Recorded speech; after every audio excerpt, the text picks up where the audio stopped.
ಮನುಷ್ಯ ಸಾಯ್ಬೋದು, ಆದರೆ ಆತನ ಆಸ್ತಿ ಮತ್ತೆ ಅಂತಸ್ತು ಹಾಗೆ ಹಣ ಚಿನ್ನಾಭರಣ ಸಾಯಲ್ಲ ಅನ್ನೋದಕ್ಕೆ ಈ ಪ್ರಕರಣ ಸಾಕ್ಷಿ. ಯಾಕಂದ್ರೆ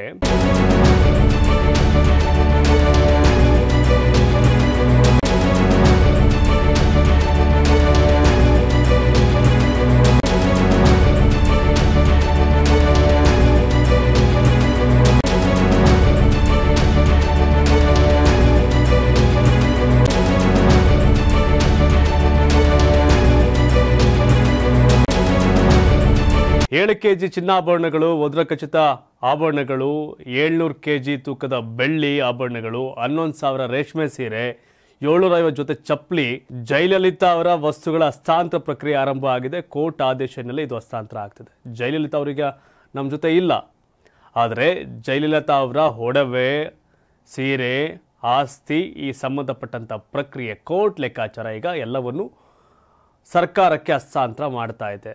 ಕೋರ್ಟ್ ಆದೇಶನಲ್ಲೇ ಈಗ ನಮ್ಮ ಕರ್ನಾಟಕದಿಂದ ತಮಿಳುನಾಡು ಸರ್ಕಾರಕ್ಕೆ ಹಸ್ತಾಂತರ ಆಗ್ತಿದೆ. ಪೊಲೀಸರು ತಗೊಂಡು ಹೋಗ್ತಾ ಇದ್ದಾರೆ. ತಮಿಳುನಾಡಿನ ಮಾಜಿ ಮುಖ್ಯಮಂತ್ರಿ ಸಿಎಂ ದಿವಂಗತ ಜಯಲಲಿತಾ ಅವರಿಗೆ ಸಂಬಂಧಿಸಿದ ಆಸ್ತಿ ಪತ್ರಗಳು, ಅಪಾರ ಒಡವೆ ಮತ್ತು ವಸ್ತುಗಳನ್ನು ತಮಿಳುನಾಡು ಸರ್ಕಾರಕ್ಕೆ ಹಸ್ತಾಂತರಿಸುವ ಪ್ರಕ್ರಿಯೆ ಆರಂಭ ಆಗಿದೆ. ಈ ಸಂಬಂಧ ಈಗಾಗಲೇ ತಮಿಳುನಾಡು ಪೊಲೀಸರು ಮತ್ತು ಅಧಿಕಾರಿಗಳು ಬೆಂಗಳೂರಿಗೆ ಆಗಮಿಸಿದ್ದಾರೆ.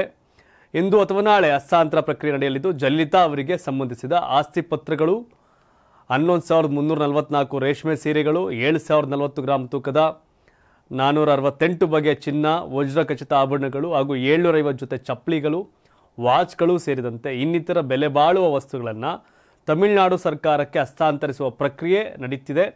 ಈಗಾಗಲೇ ತಮಿಳುನಾಡಿನಿಂದ ಪೊಲೀಸರು ಬಿಗಿ ಭದ್ರತೆಯಲ್ಲಿ ಬೆಂಗಳೂರಿಗೆ ಆಗಮಿಸಿದ್ದು, ಜಯಲಲಿತಾ ಅವರ ವಸ್ತುಗಳನ್ನು ತಮಿಳುನಾಡಿಗೆ ತೆಗೆದುಕೊಂಡು ಹೋಗಲಿದ್ದಾರೆ ಅಂತ ಮೂಲಗಳು ತಿಳಿಸಿದೆ. ಈ ಹಿಂದೆ ಜಯಲಲಿತಾ ಅವರ ಸಂಬಂಧಿಕರು ಅಂತ ಹೇಳ್ಕೊಂಡಿದ್ದ ದೀಪಾ ಹಾಗೂ ದೀಪಕ್ ಎಂಬುವರು ತಾವು ಜಯಲಲಿತಾ ಅವರ ಸಂಬಂಧಿಕರಾಗಿದ್ದು, ಜಯಲಲಿತಾ ಒಡವೆಯನ್ನು ನಮಗೆ ಕೊಡಿ ಅಂತ ಕರ್ನಾಟಕ ಹೈಕೋರ್ಟ್ನಲ್ಲಿ ಅರ್ಜಿಯನ್ನು ಸಲ್ಲಿಸಿದರು. ಆದರೆ ಹೈಕೋರ್ಟ್ ಅವರ ಅರ್ಜಿಯನ್ನು ವಜಾ ಮಾಡಿತ್ತು.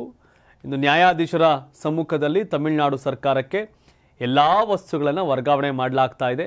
ವಕೀಲರು ಹಾಗೂ ತಮಿಳುನಾಡಿನ ಕೆಲವು ಅಧಿಕಾರಿಗಳು ನ್ಯಾಯಾಧೀಶರ ಮುಂದೆ ಪ್ರತಿಯೊಂದು ಮಾಹಿತಿಯನ್ನು ನೀಡಿ ಚಿನ್ನದ ಒಡವೆಗಳನ್ನು ತೂಕವನ್ನು ಹಾಕ್ತಾ ಇದ್ದಾರೆ. ಅಕ್ರಮ ಆಸ್ತಿ ಗಳಿಕೆ ಪ್ರಕರಣ ಸಂಬಂಧ ತಮಿಳುನಾಡು ಮಾಜಿ ಮುಖ್ಯಮಂತ್ರಿ ದಿವಂಗತ ಜಯಲಲಿತಾ ಅವರಿಂದ ಮುಟ್ಟುಗೋಲು ಹಾಕ್ಕೊಂಡಿದ್ದಂಥ ಬೆಲೆ ಬಾಳುವ ವಸ್ತುಗಳು ಮತ್ತು ಆಸ್ತಿಗಳನ್ನು ಹರಾಜು ಹಾಕುವ ಬದಲು ತಮಿಳುನಾಡು ಸರ್ಕಾರದ ಸುಪರ್ದಿಗೆ ನೀಡುವಂತೆ ವಿಶೇಷ ನ್ಯಾಯಾಲಯ ಈ ಹಿಂದೆ ಆದೇಶ ಕೊಟ್ಟಿತ್ತು. 7,040 ಗ್ರಾಂ ತೂಕದ 468 ಬಗೆಯ ಚಿನ್ನ, ವಜ್ರಖಚಿತ ಆಭರಣಗಳು, 700 ಕೆಜಿ ತೂಕದ ಬೆಳ್ಳಿ ಆಭರಣಗಳು, ಚಪ್ಪಲಿ, ರೇಷ್ಮೆ ಸೀರೆ, ಅದು 11,344 ರೇಷ್ಮೆ ಸೀರೆಗಳು, 250 ಶಾಲು, 12 refrigerator, 10 TV set, 8 VCR, 1 video camera, 4 CD player, 2 audio deck, 24 2-in-1 tape record, 1040 video cassette, 3 iron ಲಾಕರ್ಗಳು ತಮಿಳುನಾಡು ಸರ್ಕಾರಕ್ಕೆ ಸೇರ್ತಿವೆ. ವಿಶೇಷ ನ್ಯಾಯಾಲಯವು ಬೆಲೆ ಬಾಳುವ ವಸ್ತುಗಳನ್ನು, ಚಿನ್ನ ಮತ್ತು ವಜ್ರಾಭರಣಗಳನ್ನು ವಾಪಸ್ ಕೊಡೋಕೆ 2024 ಫೆಬ್ರವರಿ 9ಕ್ಕೆ ದಿನಾಂಕ ನಿಗದಿಪಡಿಸಿತ್ತು. ಬಟ್ 2024 ಮಾರ್ಚ್ 6ರಂದು ಮತ್ತು 7ರಂದು ಅವುಗಳನ್ನು ಸ್ವಾಧೀನಪಡಿಸಿಕೊಳ್ಳಲು ಅಧಿಕೃತ ಅಧಿಕಾರಿಗಳನ್ನು ನಿಯೋಜಿಸುವಂತೆ ತಮಿಳುನಾಡು ಸರ್ಕಾರಕ್ಕೆ ನಿರ್ದೇಶನವನ್ನು ಕೊಟ್ಟಿತ್ತು.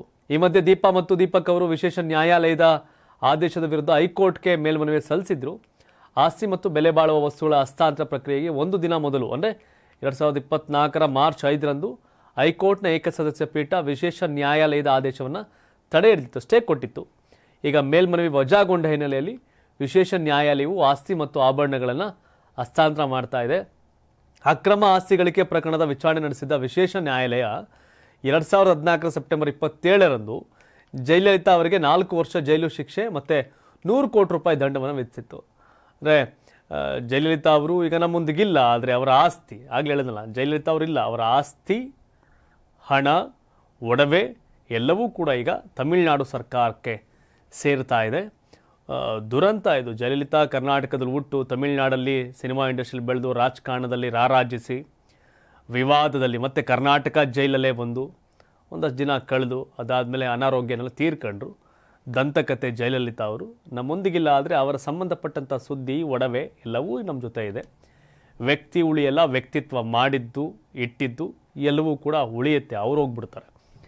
ಎಸ್, ಜಯಲಲಿತಾ ಅವ್ರ ಬಗ್ಗೆ ತಾವೇನು ಹೇಳ್ತೀರಿ? ಜಯಲಲಿತಾ ಕರ್ನಾಟಕದವರು ಯಾರು ತಮಿಳುನಾಡಿನ ಮುಖ್ಯಮಂತ್ರಿ ಆದಾಗ ಕರ್ನಾಟಕಕ್ಕೆ ಕಾವೇರಿ ವಿಚಾರದಲ್ಲಿ ಕೊಡಬಾರ್ದು ಕಾಟವನ್ನು ಕೊಟ್ಟಿದ್ರು. ಆದರೆ ತಾನಿದ್ದ ನೆಲಕ್ಕೆ ನಿಯತ್ತಿನಿಂದ ಇರೋದು ಅವ್ರ ಕೆಲಸ. ಹುಟ್ಟಿದ ನೆಲಕ್ಕಿಂತ ಇರುವ ನೆಲಕ್ಕೆ ನಿಯತ್ತಾಗಿ ಅವರವರು ಧರ್ಮವನ್ನು ಪಾಲನೆ ಮಾಡಿದ್ದಾರೆ. ನಾವು ಅದನ್ನ ಕಡೆ ಬಯಸೋದು, ಯಾವ ದೇಶ ಆಗಿರಿ ಯಾವ್ದಾರ ಆಗಿರಿ ಇರೋ ನೆಲಕ್ಕೆ ನಿಯತ್ತಾಗಿರಿ ಅಂತ. ಸೊ ಹಾಗಾಗಿ ಜಯಲಲಿತಾ ಅವ್ರ ಬಗ್ಗೆ ತಾವೇನು ಹೇಳ್ತೀರಿ? ನಿಮ್ಮದೇ ಆದಂಥ ಒಂದಷ್ಟು ಕಾಮೆಂಟ್ಸ್ ಇರುತ್ತೆ ಜಯಲಲಿತಾ ಅವ್ರ ಬಗ್ಗೆ, ಕಾಮೆಂಟ್ ಮಾಡಿ. ಧನ್ಯವಾದ.